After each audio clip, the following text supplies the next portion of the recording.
Yang ketiga, mulai bayar dengan skala prioritas. Nah, saat kita yakin bahwa kita sudah punya niat yang kuat dan memahami konsekuensi dari cara melunasi utang yang efektif, segera mulai untuk membayar utang secara perlahan. Nah, berdasarkan catatan utang yang kita buat, kita tuh akan menemukan beban utang mana saja yang masuk daftar prioritas.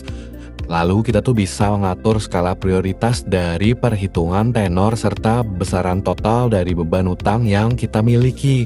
Nah, pastikan untuk membayar secara maksimal utang yang masuk ke dalam skala prioritas tersebut. Sedangkan untuk utang yang berada di skala luar prioritas bukan berarti kita tidak membayar terlebih dahulu. Nah, kita perlu tetap membayar utang di luar prioritas dengan cara pembayaran minimum. Nah, cara melunasi utang ini nih bisa kita lakukan jika memang utang prioritas tersebut memiliki beban nilai yang besar serta punya jangka waktu sebentar, sehingga satu persatu utang kita bisa dilunasi secara efektif tanpa menghadirkan beban lain gitu. Nah, yang keempat itu caranya itu dengan menjual barang yang tidak terpakai. Nah, jika dirasa penghasilan kita tuh masih kurang memenuhi dalam membayar utang-utang yang dimiliki, ya kita tuh bisa untuk menjual barang-barang yang tidak terpakai sebagai salah satu cara melunasi utang yang efektif gitu. Nah, barang-barang yang tidak terpakai ini biasanya masuk ke dalam kategori barang substitusi atau barang komplementer kita sehari-hari gitu. Jika kita memiliki 5 pasang sepatu, kita bisa menjual 2 pasang sepatu terlebih dahulu untuk menambah biaya dalam melunasi utang.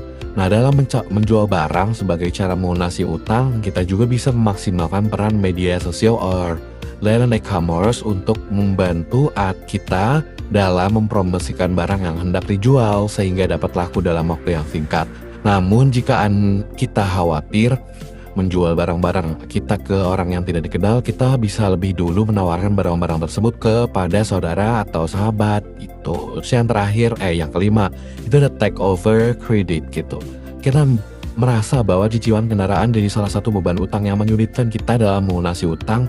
Bahkan setelah menjalani berbagai cara melunasi utang secara efektif, mungkin kita bisa melakukan take over credit. Take over credit adalah salah satu cara melunasi utang yang cukup efektif ya.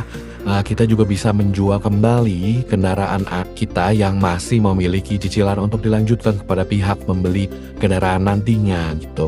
Selain itu, kita pun akan memiliki kemungkinan untuk mendapatkan dana segar tambahan sebagai salah satu solusi dari cara melunasi utang secara efektif seperti itu. Nanti untuk part selanjutnya kita akan bahas 2 aspek lagi yang akan mempermudah kita untuk melakukan pembayaran utang pribadi. Jadi simak terus di Glorious Channel. Thank you guys.